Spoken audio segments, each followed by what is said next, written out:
शुभ संध्या। 7:30 आपके साथ मेरा यह गुफ्तगू कार्यक्रम में आपका स्वागत है। आज किसानों के लिए एक राहत भरी बात हुई है। ऐसे तो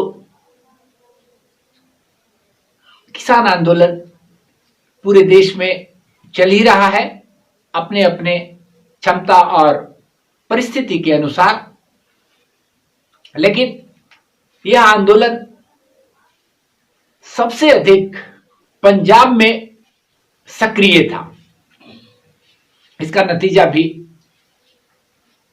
आज आया है और पंजाब के किसानों ने बड़ी नहीं लेकिन एक राहत भरी जीत जरूर प्राप्त किए हैं।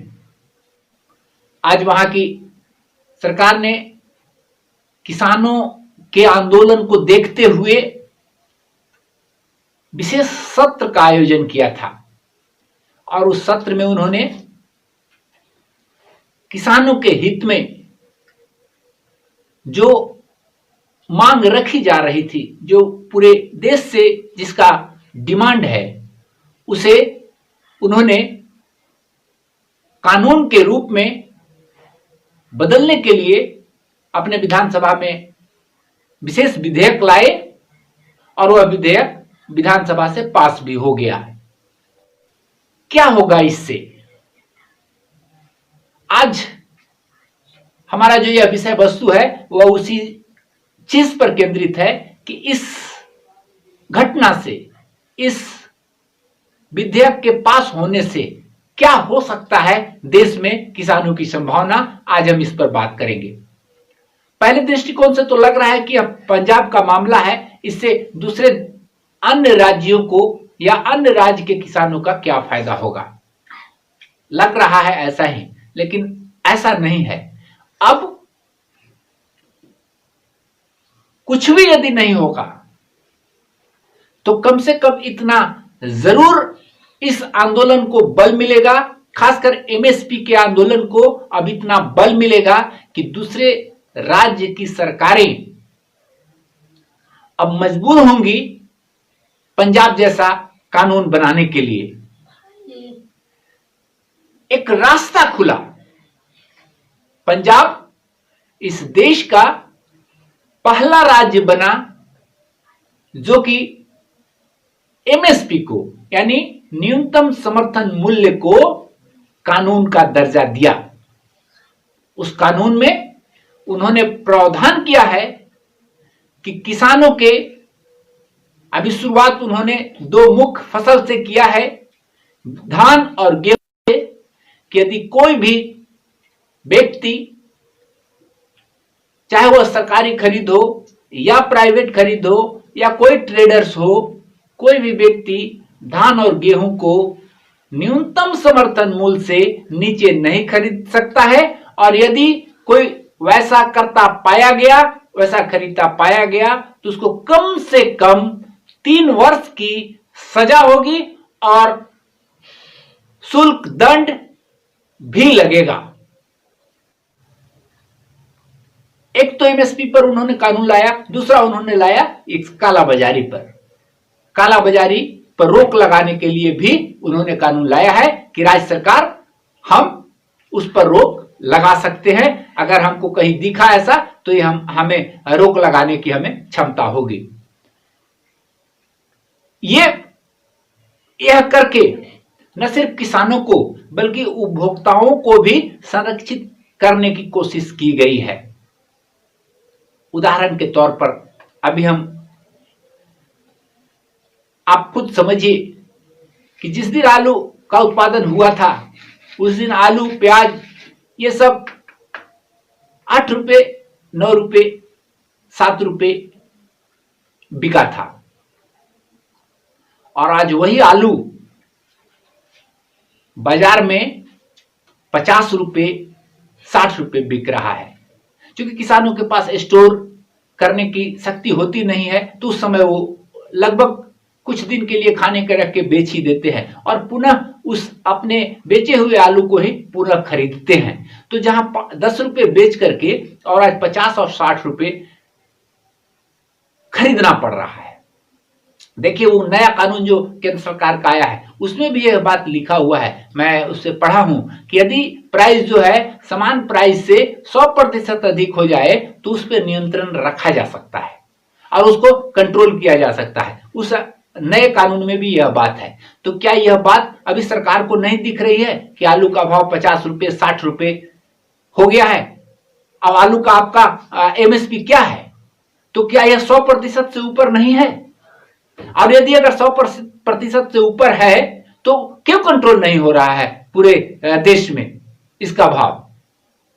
यानी कि आप दिखावे के लिए कानून तो बना देना चाहते हैं, लेकिन चूंकि इससे पूंजीपतियों को लाभ हो रहा है, उद्योगपतियों को, खासकर जो स्टोर है काला बाजारी करने वाले हैं उनको लाभ हो रहा है, इसीलिए सब जगह की सरकार जो है सो चुप है। किसी भी तरीका के अगर कोई भी प्राइस जो एमएसपी सरकार तय करती है या बाजार का जो सामान्य मोल भाव होता है उससे आप 100 क्या 200% 300% तक ऊपर आ जा रहा है और सरकार का कोई नजर इसके ऊपर नहीं है, सरकार का कोई रोक इसके ऊपर नहीं है, तो यह बहुत ही चिंता का विषय है और सरकार को इस पर जरूर ध्यान देना चाहिए। तो इसीलिए वहां अभी पंजाब में यह भी कानून लाया गया कि हम इस कमोडिटी एक्ट में जो केंद्र सरकार ने बदलाव किया है उससे हम राज्य का भी एक कानून बनाते हैं कि हम इस पर नियंत्रण करेंगे और इस पर हम नियंत्रण रखेंगे ताकि उपभोक्ताओं के जीवन को भी सुरक्षित किया जा सके, इस कालाबाजारी से उनको रोका जा सके। तो ये दोनों चीजें जो हुई हैं वह आज किसानों के लिए एक सुखद दिन के तौर पे पूरे देश में देखा जा रहा है। निश्चित रास्ता तो कहीं से शुरू ही होता है, क्योंकि पंजाब के किसानों ने आंदोलन किया, संघर्ष किया, तो सबसे पहले फल की प्राप्ति उन्हें ही हुई है। लेकिन अब इससे क्या होगा? इससे अन्य राज्यों पर भी दबाव बढ़ेगा। किसान अब अन्य राज्यों के समक्ष भी, अन्य सरकार के समक्ष भी खड़े होंगे कि जब पंजाब में यह कानून बन सकता है तो आप इसे क्यों नहीं बना रहे हैं? जब वो पंजाब में किसानों को हित को सुरक्षित किया जा सकता है तो आप इसे क्यों सुरक्षित नहीं कर रहे हैं? तो ये अब न सिर्फ कांग्रेस शासित प्रदेशों में बल्कि जहां भाजपा की सरकार है वहां भी अब यह मांग तीव्रता के साथ उठेगी। हालांकि पंजाब में भाजपा के जो विधायक थे उन्होंने इसका समर्थन नहीं किया है, यह भी एक बात सही है, लेकिन यह कानून वहां से पास हो गया।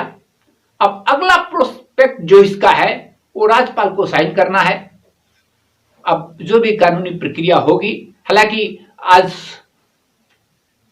मुख्यमंत्री कैप्टन अमरिंदर सिंह ने साफ शब्दों में कहा है कि हम किसी भी रूप में और किसी भी हद तक इस कानून को लागू करने के लिए जाएंगे और यदि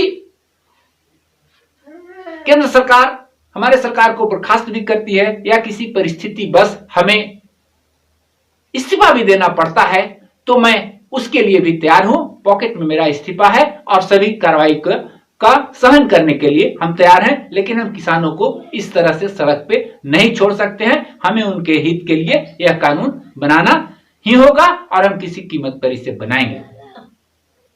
कुछ लोगों को यहाँ एक संशय हो सकता है कि यह जो संघीय ढांचा है उसमें थोड़ा समस्या दिख रही है कि जब केंद्र सरकार कोई नियम बनाती है तो उसे राज्य सरकार को मानना चाहिए। तो कुछ लोगों का ऐसा मंशा होगा कि यह राजनीतिक प्रेरित होकर के, चूंकि वहां कांग्रेस की सरकार है तो वो विरोध कर रही है, लेकिन ऐसा बात नहीं है। वहां है अधिकार है, वह एक्चुअली राज्य सरकारों की सूची में शामिल है। केंद्र सरकार अभी जो कानून बनाई है वह ट्रेड के रूप में बनाई है, बाजार के रूप में बनाई है, लेकिन मार्केटिंग जो शब्द है, विपणन, उसकी बिक्री जो है, कैसे उसकी मार्केटिंग होगी, इसका हक राज्य सरकार के पास है।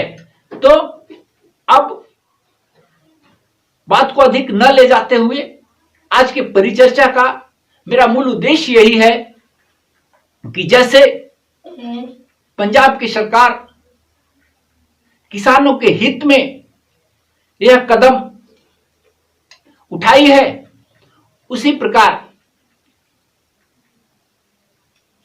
दूसरे राज्य भी उसका अनुसरण करें और इस एमएसपी को, इस न्यूनतम समर्थन मूल्य जो सरकार के द्वारा तय किया जाता है, उसका संरक्षण, उसकी गारंटी और प्रत्येक लोगों को इसका लाभ मिले।